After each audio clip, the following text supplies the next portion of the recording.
Isaac Bhagalpur में बासी टोनों में बगल में ब्राउन शुगर बिकता है। खुद वो लोग पीता था और तो पी के सबको मारता था। मुंह में लेट्रिन खिला देता था, लेट्रिन उठाता था और मुंह में खिला देता था। मेरे साथ भी यही किया गया और हमको जबरदस्ती जो है ब्लेड घुटवा दिया गया।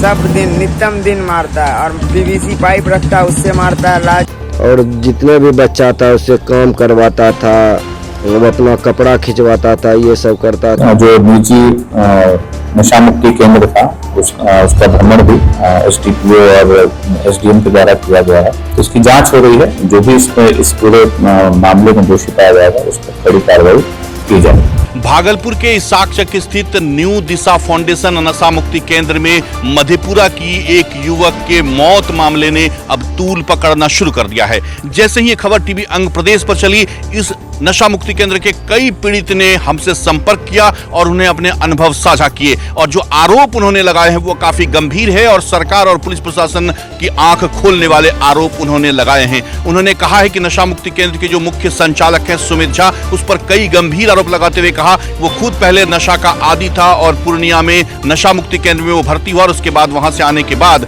उसने ये प्लान किया और भागलपुर में ये अवैध नशा मुक्ति केंद्र उन्होंने खोला। और जो नशा मुक्ति केंद्र में अवैध रूप से जो उसको चला रहा था उसकी अगर कहानियों पर अगर हम गौर करें, जो चश्मदीदों ने जो वहां भर्ती थे उनकी माने तो उन्होंने साफ साफ कहा है उन्हें ब्लेड खाने को दिया जाता था, साथ ही जो मल मूत्र त्याग होता है उसे लेट्रिन भी खिलाया जाता था। इस तरह के संगीन आरोप उस नशा मुक्ति केंद्र के संचालक और डॉक्टर जो तथाकथित डॉक्टर हैं, क्योंकि कहा यह जाता है कि कोई डॉक्टर वहां नहीं थे, बहुत बेरहमी से उन लोगों को पिटा जाता था और एक रूम में बंद करके रखा जाता था। ये जो नई दिशा फाउंडेशन है इसमें बहुत क्या बोलेंगे, बहुत निर्मम मार मारा जाता है, बहुत ज़्यादा परेशान किया जाता है मरीज सबको, किसी का फीलिंग को नहीं समझा जाता है।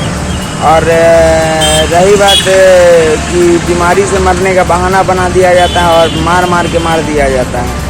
मेरे साथ भी यही किया जा रहा था। हम बोल रहे थे कि हमको मतलब कि फैमिली से बात करना है, लेकिन यहाँ पे ये लोग जो है कुछ नहीं समझता है। सिर्फ कुछ भी बोलिए कि कोई भी बात में मारता है, कोई भी बात में मारता है। और क्या बोलेंगे, मेरे साथ भी यही किया गया और हमको ज़बरदस्ती जो है ब्लेड घुटवा दिया गया। ब्लेड घुटवा के उसके बाद मेरा फैमिली मेम्बर सबको बाद में मतलब कि जिस दिन घोटे थे, जिस दिन घुटवाया था हमसे और जिस दिन हम छोटे थे उसके रात में बोला गया मेरा फैमिली सबको। वो भी जब डॉक्टर जब जवाब दे दिया तब जाके बोला गया, तब जाके यहाँ आके हम पूर्णिया में इलाज करवाएं, इलाज करवा के तब जाके हम निकलवाएं उसको।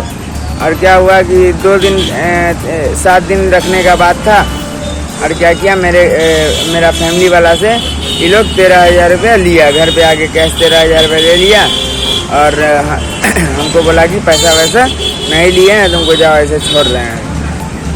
और इसका जो संचालक है और वहाँ रहने वाला सब बहुत परेशान करता है, पेशेंट को बहुत मारता है। क्या बोलेंगे, सब दिन नित्यम दिन मारता है और लप्पर थप्पड़ से नहीं, पीवीसी पाइप रखता है उससे मारता है, लाज जूता एकदम जैसे लगता है कि आदमी ने वैसे जानवर को भी नहीं मारा जाता है। क्या बोले, बस से बदतर मारता है। साथ ही और गंभीर आरोप की उस फेहरिस्त को आगे बढ़ाएं तो कहा यह जा रहा है कि उस नशा मुक्ति केंद्र की जो संचालक और उनके जो गुर्गे हैं वो वहां पर पहले लोगों को नशा करवाते थे। ब्राउन शुगर जैसे और कई ऐसी नशीली वस्तुएं हैं जिसको पहले वो खिलाते थे युवाओं को और उसके बाद वहां नशा मुक्ति केंद्र में भर्ती लेते थे और मोटी रकम उनके परिवार वालों से ऐंठते थे।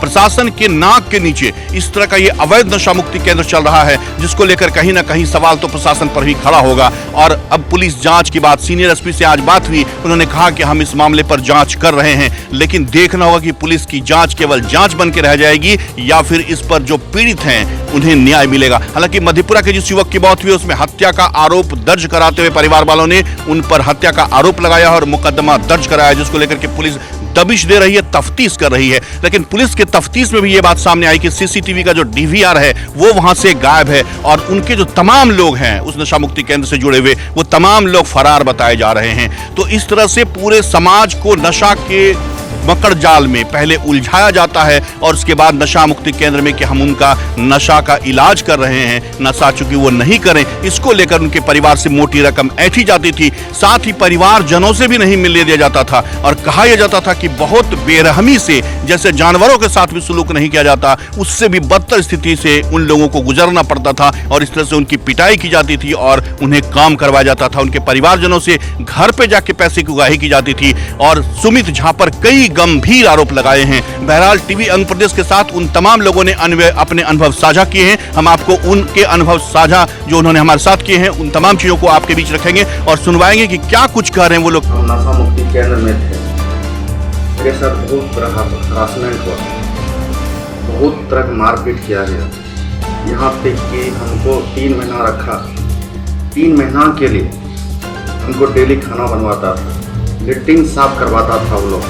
सुमित झा, जबकि उसके पास डॉक्टरी 8 की डिग्री नहीं है, वो जो है कि इस तरह लड़का को मारता था, हाथ पैर में बांध के, रस्सी बांध के मारता था, मुंह में लेटरिन खिला देता था, लेटरिन उठाता था और मुंह में खिला देता था। और खुद वो लोग नशा का सेवन करता था, ब्राउन शुगर, बीएस। विशाखचक भागलपुर में बासी टोनों में बगल में ब्राउन शुगर बिकता है, खुद वो लोग पीता था और पी के सबको मारता था। 3 तारीख को हम लोग मजबूर होके गेट तोड़ के भागे, जो 3-4 तारीख के पेपर में दैनिक जागरण में दिया हुआ। इस तरह हरासमेंट करना। हम जब घर आए, मेरी पत्नी है, जब ये घर आए तब हम लोग उनका इलाज करवाए। वहाँ पे दवाई सब कुछ भी नहीं होता, कोई फॉर्मेलिटी नहीं होता। 40,000 रुपया लिया, 20,000 रुपया लिए दवा के लिए और सब कुछ भी वहाँ पे इलाज नहीं होता। आज आप देख सकते हैं मेरे पैर का निशान, इतना मार मारा है। देखिए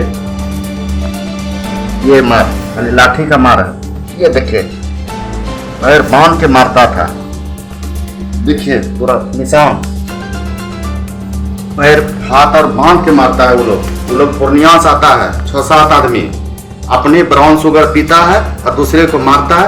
अपने ही नशा का बिजनेस करता है, क्योंकि वो ब्राउन शुगर बेचेगा और फिर पीने के लिए उसी के पास आएगा। जब तबीयत खराब होगा तो उसी के हॉस्पिटल में भर्ती होगा, जबकि उसके पास किसी भी तरह का लाइसेंस नहीं है, कोई भी तरह का लाइसेंस उसके पास नहीं है सर।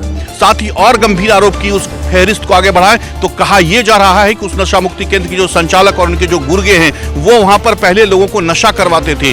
ब्राउन शुगर जैसे और कई ऐसी नशीली वस्तुएं हैं जिसको पहले वो खिलाते थे युवाओं को और उसके बाद वहां नशा मुक्ति केंद्र में भर्ती लेते थे और मोटी रकम उनके परिवार वालों से ऐंठते थे। प्रशासन के नाक के नीचे इस तरह का ये अवैध नशा मुक्ति केंद्र चल रहा है, जिसको लेकर कहीं ना कहीं सवाल तो प्रशासन पर ही खड़ा होगा। और अब पुलिस जांच की बात, सीनियर एसपी से आज बात हुई, उन्होंने कहा कि हम इस मामले पर जांच कर रहे हैं। कल ये मामला प्रकाश में आया था जिसमें कि एक निजी नशा मुक्ति केंद्र विशाखचक थाना के भोलाना पुल के पास संचालित था और उसमें जो एडमिट एक युवक था जिसकी अस्पताल में इलाज के दौरान मौत हो गई। और पुलिस के पास जब मामला संज्ञान में आया, पुलिस ने जाके वहाँ जांच किया और उनके परिजनों को बुलाया गया और परिजनों के द्वारा एक आवेदन दिया गया है जिसमें हत्या का मुकदमा उन्होंने 4 लोगों के खिलाफ लिखाया है। उसकी जांच पुलिस के द्वारा की जा रही है और पोस्टमार्टम रिपोर्ट का भी हम लोग इंतजार कर रहे हैं। और इस पूरे जो निजी नशा मुक्ति केंद्र था उसका भ्रमण भी SDPO और SDM के द्वारा किया गया है और उस कैसे किस परिस्थिति में वो संचालित था उसकी भी जांच समानांतर तरीके से चल रही है। और इसमें 3 डॉक्टर और एक व्यक्ति पर जो नशा मुक्ति केंद्र का संचालक है उस पर आरोप लगाया गया है। इसकी जांच हो रही है, जो भी इसमें इस पूरे मामले में दोषी पाया जाएगा उस पर कड़ी कार्रवाई की जाएगी। ये हत्या के धारा में 103 जो भारतीय न्याय संहिता है उसके तहत ये मुकदमा दर्ज हुआ है और इसमें पुलिस की कार्रवाई चल रही है। लेकिन देखना होगा कि पुलिस की जांच केवल जांच बन के रह जाएगी या फिर इस पर जो पीड़ित हैं उन्हें न्याय मिलेगा। हालांकि मधेपुरा के जिस युवक की मौत हुई उसमें हत्या का आरोप दर्ज कराते हुए परिवार वालों ने उन पर हत्या का आरोप लगाया और मुकदमा दर्ज कराया, जिसको लेकर के पुलिस दबिश दे रही है, तफ्तीश कर रही है। लेकिन पुलिस के तफ्तीश में भी ये बात सामने आई कि CCTV का जो DVR है वो वहां से गायब है और उनके जो तमाम लोग हैं उस नशा मुक्ति केंद्र से जुड़े हुए वो तमाम लोग फरार बताए जा रहे हैं। तो इस तरह से पूरे समाज को नशा के मकड़ जाल में पहले उलझाया जाता है और उसके बाद नशा मुक्ति केंद्र में कि हम उनका नशा का इलाज कर रहे हैं, नशा चूंकि वो नहीं करें इसको लेकर उनके परिवार से मोटी रकम ऐंठी जाती थी। साथ ही परिवारजनों से भी नहीं मिलने दिया जाता था और कहा यह जाता था कि बहुत बेरहमी से, जैसे जानवरों के साथ भी सुलूक नहीं किया जाता, उससे भी बदतर स्थिति से उन लोगों को गुजरना पड़ता था और इस तरह से उनकी पिटाई की जाती थी और उन्हें काम करवाया जाता था। उनके परिवारजनों से घर पे जाके पैसे की उगाही की जाती थी और सुमित झा पर कई गंभीर आरोप लगाए हैं। बहरहाल टीवी आंध्र प्रदेश के साथ उन तमाम लोगों ने अपने अनुभव साझा किए हैं। हम आपको उनके अनुभव साझा जो उन्होंने हमारे साथ किए हैं उन तमाम चीजों को आपके बीच रखेंगे और सुनवाएंगे कि क्या कुछ कह रहे हैं वो लोग, कैसे वहां से गेट तोड़ के 20-20 लोग वहां से फरार हुए हैं।